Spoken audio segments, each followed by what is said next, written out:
Ms. Linda Logan,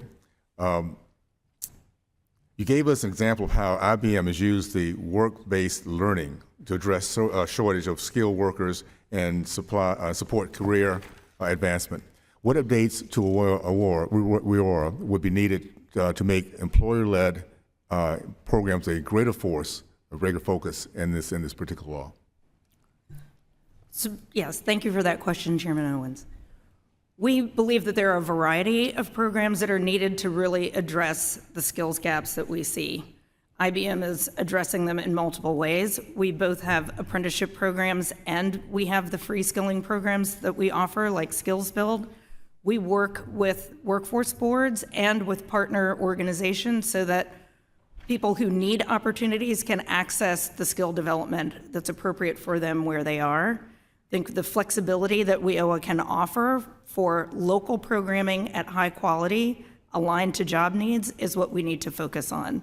How do we make sure that we're aligning what employers need with the skills that are offered in a measurable way? Very good. Thank you so much.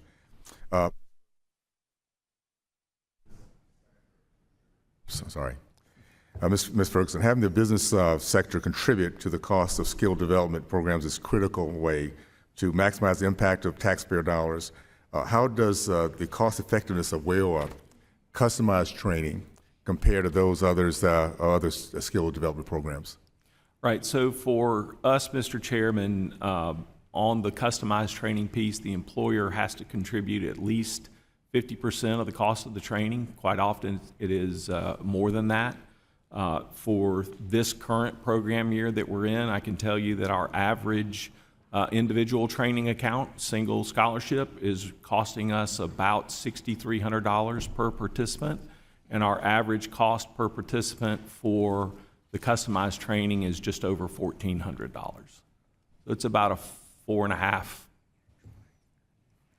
times more efficient on the customized side. Very good. Thank you so much. Mr. Polesh, we have nearly 10 million unfilled jobs. It's a severe skills shortage, and 2 million Americans on the sideline and out of work.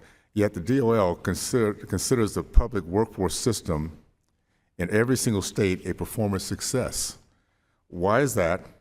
And what changes the WIOA accountability structure are needed to tackle the workforce issues facing our nation? Yes, thank you for your question. So I think there's two things we need to focus on. One is the particular measures within the WIOA law. If we take a look at what states are measured against, there are 6 common measures. But if we drill down on what those measures are, for example, 2 of the measures are, was the individual employed during the second quarter after they exited the program, and were they employed during the fourth quarter after they exited the program? It doesn't ask if they were employed for the entire quarter, nor does it ask if the employment in the second quarter was the same as the employment in the fourth quarter.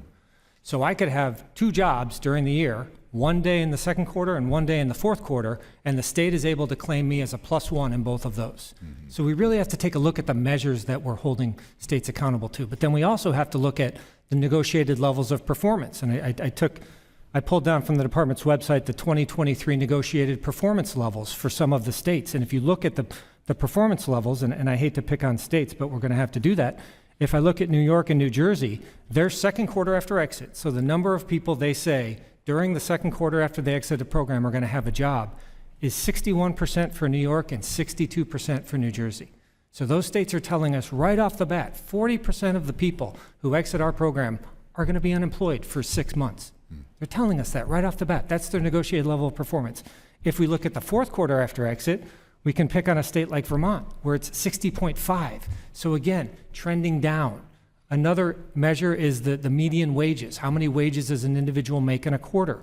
Again, if we look at the negotiated performance levels, New Jersey, their negotiated performance level for the adult program under WIOA is $5,400 a quarter.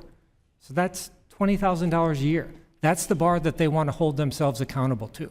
We are going to provide skills development to people, and we hope they will make $20,000 a year when they leave our program. That's just not enough. We need to do better. So it's strengthening the performance measures, and then it's making sure we hold the states to higher performance targets. Thank you. Thanks so much for that.